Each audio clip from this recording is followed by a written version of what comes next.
যত দিন যাচ্ছে তত নতুনভাবে আবিষ্কার করছি নিজেকে।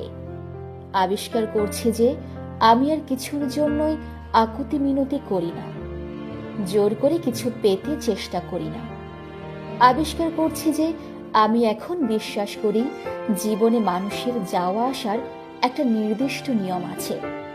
যারা থাকতে আসে তারা থেকে যায়, আর যারা চলে যেতে আসে তারা চলে যায়।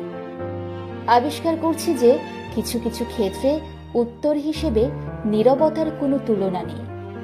আবিষ্কার করছি যে জীবনে খুব বেশি ভিড় ভালো নয়। সব মানুষের সামনে নিজের দুঃখ দেখাতে নেই, কষ্টের কথা বলতে নেই, নিজের ভেতরটা সব মানুষকে চেনাতে নেই। আবিষ্কার করছি যে নিজের সঙ্গ উপভোগ করাটা, নিজেকে ভালো রাখাটা সব থেকে বেশি প্রয়োজনীয়। এই